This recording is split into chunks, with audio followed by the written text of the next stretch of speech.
ہمارے ساتھ پرابلم کیا ہے کہ ہم لوگ نارملی وہ جو ایکویشن کی یہ سائڈ ہے 6 ہے، ہم اس کو چینج کرنا چاہتے ہیں.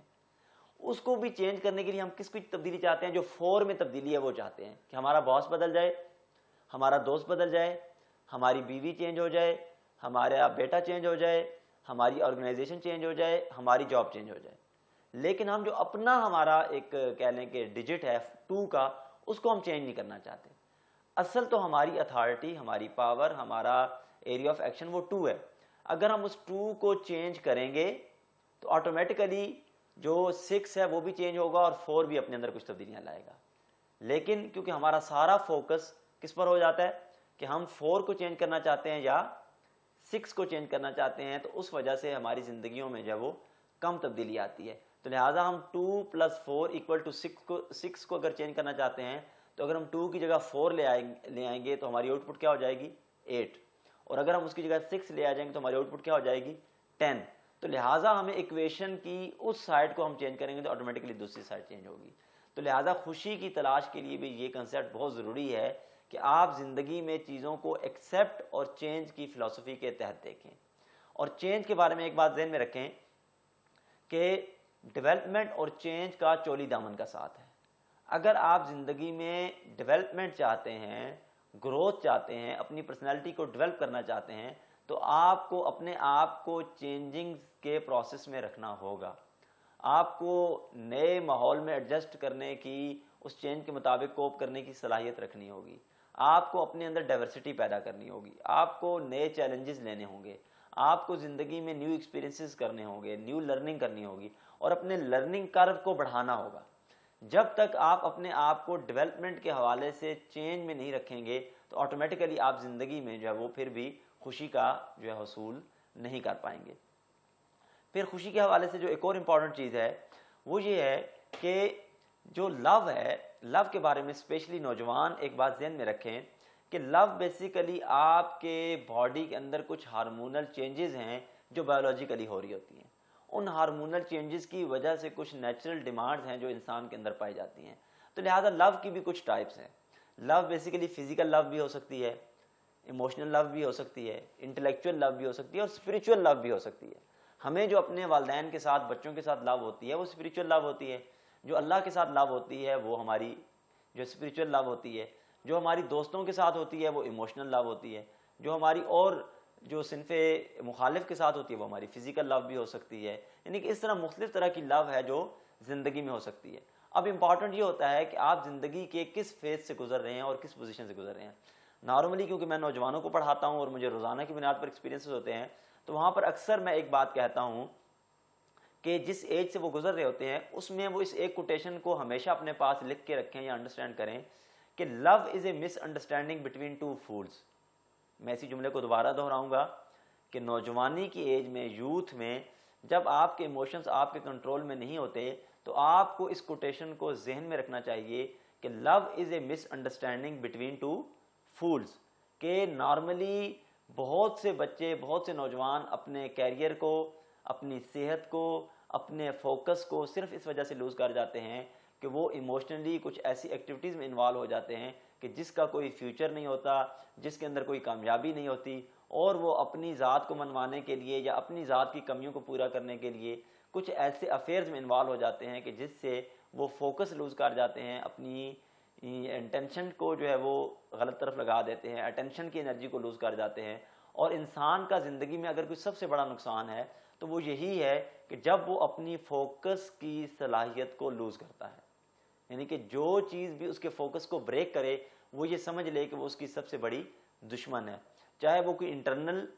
سورس آف موٹیویشن ہو، چاہے وہ کوئی ایکسٹرنل سورس آف موٹیویشن ہو، جو بھی آپ کے اوپر آ کے اثر انداز ہو رہا ہے اور آپ کے فوکس کو، کیونکہ آپ کی جو ریئل انرجی ہے وہ اٹینشن کی انرجی ہے. یعنی کہ انسانی ذہن میں جو اسٹرانگ قوتوں میں سے ایک قوت پائی جاتی ہے وہ اٹینشن کی قوت ہے کہ اس اٹینشن کی قوت سے وہ فوکس حاصل کرتا ہے اور پھر اس ذریعے سے وہ اپنی زندگی کے بڑے بڑے کام جو ہے وہ سر انجام دیتا ہے. تو لہٰذا اگر کوئی بھی آپ کی زندگی میں ایسی لو پائی جاتی ہے، ایسا افیئر پایا جاتا ہے کہ جو آپ کو اٹینشن کو لوز کر رہا ہے، جو آپ کے فوکس کو لوز کر رہا ہے، جو آپ کو اپنے ویژن سے دور کر رہا ہے، جو آپ کو اپنے آبجیکٹو سے دور کر رہا ہے، جو آپ کو اپنی ذات سے دور کر رہا ہے، جو آپ کو اپنی فیملی سے دور کر رہا ہے، جو آپ کو اپنے خدا سے، اپنے اللہ سے دور کر رہا ہے، تو آپ کو اس محبت کے بارے میں ریویو کرنا چاہیے، اس کو ریوائنڈ کرنا چاہیے، اس کو ریپلے کرنا چاہیے، اور پھر اس کا انالیسس کرتے ہوئے اپنی زندگی کی ترجیحات کو نئے سرے سے اس کا جو ہے وہ تعین کرنا چاہیے۔ اور یہ جو میں بات کہہ رہا ہوں، مجھے خود اندازہ ہے کہ یہ اتنی آسان بات نہیں ہے، یہ بہت زیادہ مشکل ہے، لیکن جب تک آپ اپنی ول پاور کو یوز نہیں کریں گے، اپنے ایموشنز کو کنٹرول نہیں کریں گے، اور پھر اپنے ایموشنز کو کوئی رائٹ ڈائریکشن نہیں دیں گے، اس وقت تک آپ اپنے اس مقصد میں کامیاب نہیں ہو سکیں گے۔ کیونکہ خوشی کی تلاش ایک بہت بڑا کویسچن ہے، اور ڈیولپ پرسنالٹی کی جو سب سے خاص بات ہوتی ہے وہ یہی ہے کہ ہم اس کے چہرے پر ایک سکون، ایک خوشی، ایک اطمینان جو ہے وہ موجود پاتے ہیں، اور یہ تب تک ممکن نہیں ہے جب تک وہ اپنے ایموشنز کو رائٹ ڈائریکشن میں استعمال نہیں کرے گا یا اس کو سمت نہیں دے گا۔ اب ہم یہ دیکھتے ہیں کہ بہت سے بچے، بہت سے لوگ مجھ سے یہ سوال کرتے ہیں کہ سر ہمارا یہ پرابلم ہے، اس کا سلوشن کیا ہے؟ ہم تو چاہتے ہیں لیکن ہم اپنے ایموشنز کے اتنے تابع ہیں، ہمارے اوپر اتنا کنٹرول ہے ہمارے ایموشنز کا کہ ہم چاہیں یا نہ چاہیں لیکن وہ چیزیں جو ہیں وہ ہمارے لاشعور کے اندر پینیٹریٹ کر چکی ہیں، ہمارے دماغ میں پینیٹریٹ کر چکی ہیں، ہمارے دل میں پینیٹریٹ کر چکی ہیں، تو اس کا سلوشن کیا ہے؟ تو دیکھیں، میں ان سے یہ کہتا ہوں کہ اس کا سمپل سا سلوشن ہے کہ اگر آپ کے دل میں 4 جو ہے وہ کہہ لیں کہ چیزیں موجود ہوں، فرض کر لیں میں آپ کے سامنے مثال دیتا ہوں کہ جیسے یہ ٹیبل ہے، اس ٹیبل کے اوپر اس میں 4 پین جو ہیں وہ موجود ہیں، لہٰذا اگر میں یہ چاہتا ہوں، میں یہ سمجھتا ہوں کہ اس کے اندر یہ جو ایک پین ہے وہ کرپٹ ہو چکا ہے، وہ اب مکمل ہو چکا ہے، اس کی اب جگہ نہیں ہے اور مجھے اس کو نکال دینا چاہیے، تو مجھے کس چیز کی ضرورت ہے کہ کوئی دوسرا پین ہو جو اس سے پاورفل ہو، جس کی ضرورت زیادہ ہو، جس کی زیادہ یعنی کہ کہہ لیں کہ میرے زندگی میں استعمال ہو، مجھے اس کو لانا چاہیے۔ آٹومیٹیکلی اب یہ اس کی جگہ فل ہو گئی تو اب میں اس کو اپنی جگہ سے موو کر سکتا ہوں۔ یعنی کہ اس کا مطلب کیا ہوا کہ ہم نے سبسٹیٹیوٹ کرنا ہے ایموشنز کو۔ اگر ہمارے ذہن میں کوئی ایک پکچر بیٹھ گئی ہے اور اس کی امیجنیشن ہمارے ذہن میں بیٹھ گئی ہے اور وہ ہماری زندگی کے لیے پرابلم کریٹ کر رہی ہے، تو ہمیں اس کی جگہ پر کوئی اور پازیٹیو جذبہ، ہمیں اس کی جگہ پر کوئی اور پازیٹیو پکچر، ہمیں اس کی جگہ پر کوئی اور پازیٹیو ویژن، کوئی اس کی اور پازیٹیو مشن لانا چاہیے۔ جب ہماری زندگی کسی مشن کے تحت ہو جائے گی، کسی ویژن کے تحت ہو جائے گی، کسی آبجیکٹیو کے تحت ہو جائے گی اور کسی کیریئر بیسڈ ہو جائے گی، تو آٹومیٹیکلی پھر کیا ہوگا کہ ہم اس طرح کی غیر ضروری محبتوں میں، غیر ضروری انوالومنٹ میں شکار نہیں ہوں گے، اور ہم اپنے کیریئر میں زیادہ بہتر کامیابی حاصل کر پائیں گے، اور ہمارا جو فوکس ہے وہ زیادہ بہتر ہو جائے گا، اور ہماری پرسنالٹی کے اندر زیادہ اسٹرینتھ ہوگی، ہمارے کریکٹر میں زیادہ اسٹرینتھ ہوگی، اور ہم ایک زیادہ بہتر ڈسپلنڈ آرگنائزڈ جو ہے وہ پرسنالٹی ہوں گے۔ اگر ایسا نہیں ہوگا تو پھر آٹومیٹیکلی کیا ہوگا کہ ہمارا دن اور رات کی روٹین ڈسٹرب ہو جائے گی، ہمارا ٹائم مینیج نہیں ہم کر پائیں گے، اور پھر سٹریس کے جتنے ایشوز ہیں، انزائٹی کے جتنے ایشوز ہیں، یہ جو ہے وہ اس کا ہم شکار ہو جائیں گے۔ تو لہذا خوشی کی تلاش میں جو سب سے امپورٹنٹ چیز ہے وہ یہ ہے کہ ہم اپنا انالیسس کریں، ہم یہ دیکھیں کہ ہمارے ایموشنز کی ڈائریکشن کیا ہے، اور پھر اس کی بنیاد پر یہ ڈیسائیڈ کریں کہ اگر ہم نے اس کی سمت تبدیل کرنی ہے اور اس کو صحیح سمت پر لگانا ہے تو ہمیں کس طرف لے کے جائیں گے۔ اور اگر ہم اور ہماری سوسائٹی، ہماری فیملیز اس کو ایز ایک آبجیکٹیو لے کے چلیں، ایک مشن لے کے چلیں کہ ہمارے نوجوان جو بہت بڑی تعداد میں ہیں، اور وہ لوگ جو نوجوان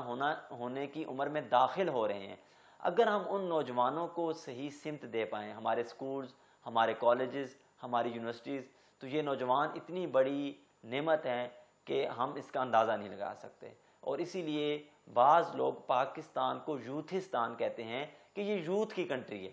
یہاں پر بہت بڑی ریشو ہے ایسے لوگوں کی جن کی ایج 15 سے لے کے 35 سال تک ہے، اور بہت بڑی تعداد ایسے نوجوانوں کی ہے، بچوں کی ہے جن کی عمر 13 سال سے لے کے 19 سال تک ہے، یعنی کہ ٹین ایج۔ اگر ہم اس طبقے کو فوکس کر کے اور ان کے ایموشنز کو اور ان کے پیشن کو کوئی سمت دے پائیں تو انشاءاللہ ہمارے ملک پاکستان کا ایک جو ہے وہ روشن مستقبل ہوگا، اسلام کا ایک روشن مستقبل ہوگا۔ تو لہٰذا انشاءاللہ ہم مزید آگے اسی موضوع پر جو ہے وہ بات کریں گے، اس کو آگے بڑھائیں گے کہ آیا کہ ہم سٹریس کو کیسے مینیج کر سکتے ہیں، ہم اپنی انرجی کو پراپر سمت کیسے دے سکتے ہیں، ایک پراپر ویژن کیسے بنا سکتے ہیں۔ اپنا خیال رکھیے گا، اپنے دوستوں کا اور اپنی فیملی کا بھی خیال رکھیے گا، اور امید ہے کہ انشاءاللہ ان باتوں سے آپ کے کچھ مسائل بھی حل ہوئے ہوں گے، اور اپنے فیڈ بیک سے ضرور آگاہ کیجیے گا۔ اللہ